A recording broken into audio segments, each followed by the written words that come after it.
श्री गुरुचरणकमलेभ्यो नमः। राम अनंत अनंत गुण अमित कथा विस्तार, सुनिया चरज न मानिहहि जिनकी विमल विचार। श्री रामचंद्र जी अनंत हैं, जिनके गुण भी अनंत हैं और उनकी कथाओं का विस्तार भी असीम है। अतएव जिनके विचार निर्मल हैं वे इस कथा को सुनकर आश्चर्य नहीं मानेंगे। श्री राम। यही विधि सब संशय करि दूरी, और सिरधर गुरु पद पंकज धूरी। पुनि सबहि बिनवऊँ कर जोरी, और करत कथा जहीं लागे न खोरी। इस प्रकार सब संदेह को दूर करके और श्री रघुनाथ जी के चरण कमलों की रज को सिर पर धारण करके मैं पुनः हाथ जोड़कर सबकी विनती करता हूँ, जिससे कथा की रचना में कोई दोष स्पर्श न करने पावे। श्री राम। सादर शिवहि नाय अब माथा, बरनऊँ बिसद राम गुण गाथा। संबत सूरश इकता इकतीसा, करऊँ कथा हरिपद धर धीशीसा। गोसाई तुलसीदास जी कहते हैं, अब मैं आदर पूर्वक श्री शिव जी को सिर नवाकर श्री रामचंद्र जी के गुणों की निर्मल कथा कहता हूँ। श्री हरि के चरणों पर सिर रखकर संबत 1631 में इस कथा का आरंभ करता हूँ। श्री राम। नवमी भौम बारु मधुमासा, अवधपुरी यह चरित प्रकाशा। जहीं दिन राम जन्म श्रुतु गावहीं, तीरथ सकल ताहि चलि आवहीं। चैत्र मास की नवमी तिथि मंगलवार को श्री अयोध्या जी में यह चरित्र प्रकाशित हुआ। जिस दिन श्री राम जी का जन्म होता है, वेद कहते हैं कि उस दिन सारे तीर्थ वहाँ अयोध्या जी में चले जाते हैं। श्री राम। असुर नाग खग नर मुनि देवा, आए करहि रघुनायक सेवा। जन्म महोत्सव रचहि सुजाना, और करहि राम कल कीरत गाना।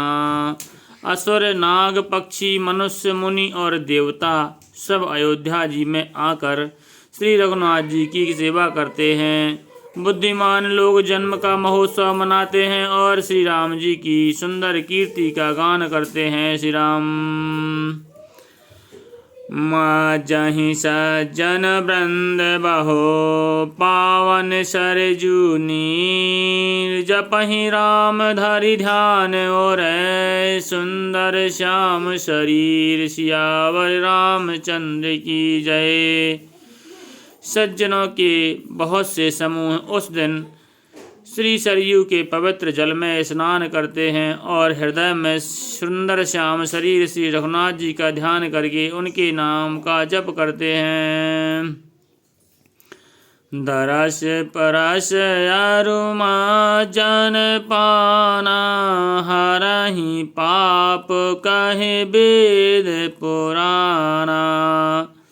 नदी पुनीत अमित महिमा, अति कही न सकै शारदा विमल मति। वेद पुराण कहते हैं कि श्री सरयू जी का दर्शन, स्पर्श, स्नान और जलपान पापों को हरता है। यह नदी बड़ी ही पवित्र है, इसकी महिमा अनंत है, जिसे विमल बुद्धि वाली सरस्वती जी भी नहीं कह सकती। श्री राम। राम धाम दापुरी सुहावनी, लोक समस्त विदित अति पावनी।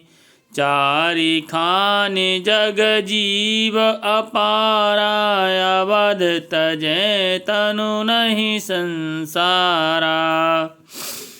यह शोभायमान अयोध्यापुरी श्री राम जी के परम धाम की देने वाली है। सब लोकों में प्रसिद्ध है और अत्यंत पवित्र है। जगत में अंडज, स्वेदज, उद्भिदज और जरायुज चार खान प्रकार के अनंत जीव हैं। इनमें से जो कोई भी अयोध्या जी में शरीर छोड़ते हैं वे संसार में नहीं आते। श्री राम।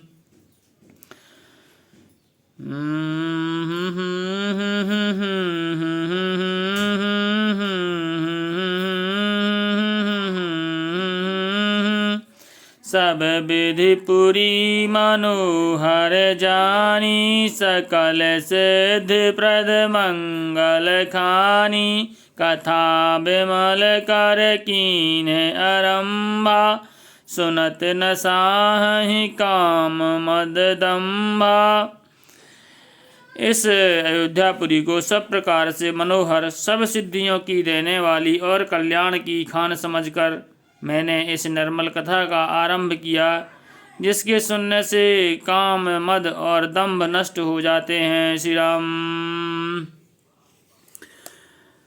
रामचरित मानस यही नामा, सुनत श्रवण पायहु विश्रामा। मन कर विषय अनल बन जरई, होई सुखी जो यही सर परई। इसका नाम रामचरितमानस है, जिसके कानों से सुनते ही शांति मिलती है। मन रूपी हाथी विषय रूपी दावा नल में जल रहा है, वह यदि इस रामचरितमानस रूपी सरोवर में आ पड़े तो सुखी हो जाए। श्री राम। रामचरित मानस मुनि भावन, बिरचौ शंभु सुहावन पावन। त्रिविध दूष दुख दारिद दावन, कलि कुचाल कुल कलुष नसावन। यह रामचरितमानस मुनियों का प्रिय है। इस सुहावने और पवित्र मानस की शिव जी ने रचना की है। यह तीनों प्रकार के दोषों, दुखों और दरिद्रता को तथा कलयुग की कुचालों को और सब पापों का नाश करने वाला है। श्री राम। राजी महेश निज मानस राखा, पाए सुसमय सिंहासन भागा। ताते रामचरित मानस बर धर्यो, नाम ही यही हरस हर। श्री महादेव जी ने इसको रचकर अपने मन में रखा था और सुअवसर पाकर पार्वती जी से कहा। इसी से शिवजी ने इसको अपने हृदय में देखकर और प्रसन्न होकर इसका सुंदर रामचरितमानस नाम रखा। कहाऊँ कथा सोई सुखद सुहाई, सादर सुनहु सुजन मन लाई। मैं उसी सुख देने वाली सुहावनी राम कथा को कहता हूँ। हे सज्जनों, आदर पूर्वक मन लगाकर इसे सुनिए। श्री राम। जस मानस जहीं विधि भयाओ, जग प्रचार जहीं हेत। अब सोई कहा हूँ प्रसंग सब, सुमरि उमा वृष केत। सियावर रामचंद्र की जय, पवन सुत हनुमान की जय। बोलो भाई सब संतन की जय, गोसाई तुलसीदास की जय।